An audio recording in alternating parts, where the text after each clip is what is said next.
नमस्कार। आज हम आपको कुछ नीति वचन बता रहे हैं जिसे आप अपने जीवन में उतारें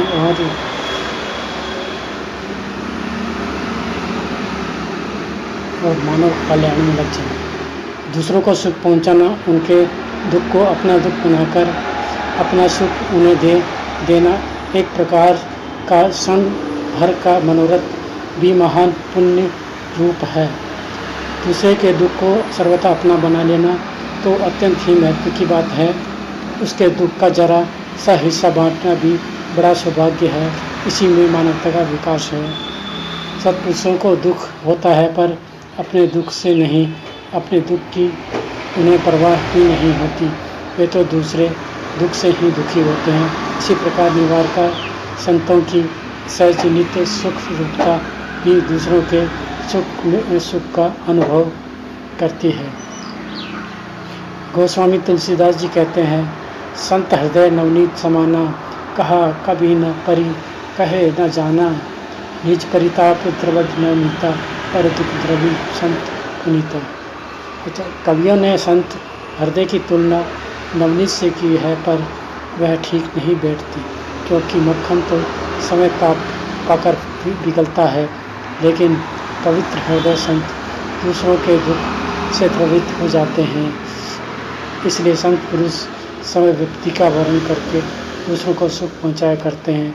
उनका जीवन होता ही है, इसलिए नहीं तो अपतकाम महात्माओं का जगत में कर प्रपंच से क्या संबंध। संसार में उनका जीवन सर्वथा घृणित, पापमय और निष्क्रिय, जो दूसरों को सुख देने के लिए ही जीवन धारण करते हैं, जो दूसरों को दुख देने के लिए ही धारण करते हैं और उसी में सुख तथा सफलता की अनुभूति करते हैं। याद रखो, गरीबों को अन्न, नंगे को कपड़ा, रोगी को दवा व पथ्य और निराश्रय को आश्रय जरूर दो, परंतु मन में ऐसा अभिमान कभी मत करो कि वह आश्रयहीन पवित्र है और मैं उस पर उपकार करने वाला सर्वात कृपालु हूँ। असल में सबको भगवान ही देता है, तुम ही तो इसमें निमित्त मात्र हो। शुभ कर्म में भगवान ने तुमको निमित्त बनाया है, यह तुम पर विशेष कृपा है। सभी रूपों में भगवान यह समझकर भगवत पूजा की भावना से गरीब, अपाहिज और रोगी की खूब सेवा करो, और भगवान ने इन रूपों में आकर तुम्हारी सेवा को स्वीकार किया, इसे अपना परम सौभाग्य समझो। असल में तुम्हारे पास तुम्हारा अपना है ही क्या, सभी वस्तुएं भगवान की ही हैं।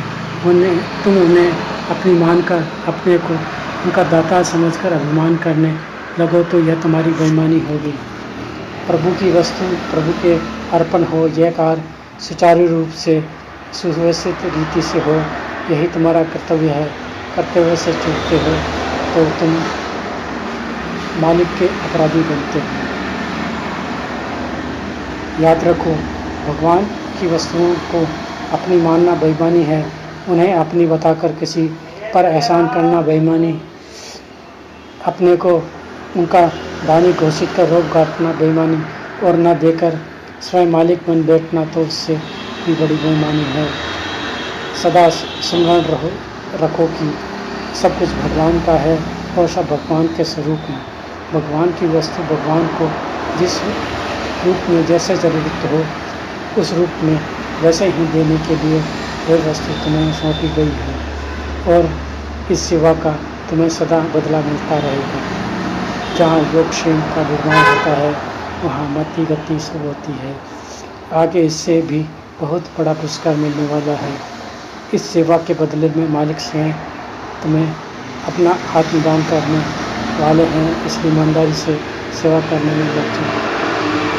नमस्कार। नारायण नारायण।